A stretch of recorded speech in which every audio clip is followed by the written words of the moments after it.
Sometimes I just imagine that, I was made to play basketball. Just living in the city of London, I was pretty much the only guy that wanted to play, I remember growing up, so I was always tall. I was thinking tall people play basketball. It wasn't really helping with my soccer skills. At the time, everyone else was playing soccer and I was just this really tall guy trying to play soccer. I was thinking, I feel like I'm supposed to be a basketball player, so it was tough coming in that environment. But I always knew that, America was where the basketball players are and that route was the right route. Some of my friends back home, they think I've lost my accent. I don't know how I sound to you.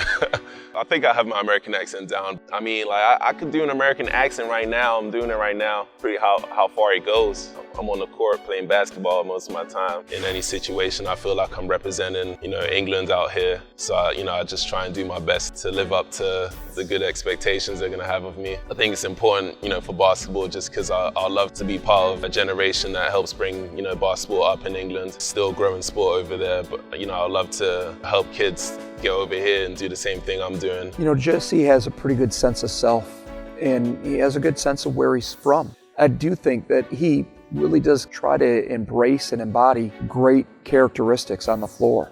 And he's done a lot of people proud. People who have been associated with Jesse are proud of the things that he's been able to accomplish on our campus.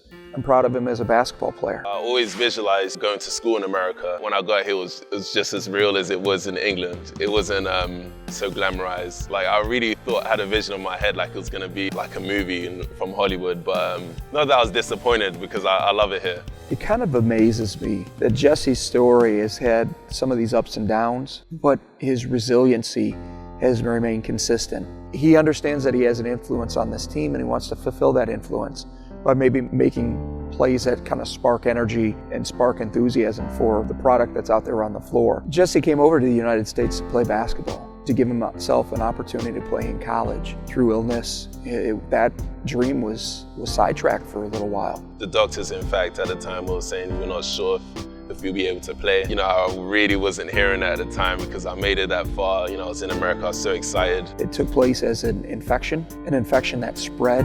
You had somebody who's strong and robust as a physical specimen start to wither away and search for answers. Talking about somebody who came from a foreign country to try a new experience with the American prep school system. Someone who then, experiences illnesses with family members and support structures that weren't necessarily immediately accessible. And he had to go through that struggle and rely on his own inner strength. I picked up a basketball straight away. People said to me, Jesse, sit down. You're doing too much right now, but I just kept going. It wasn't as bad as the time as it might sound.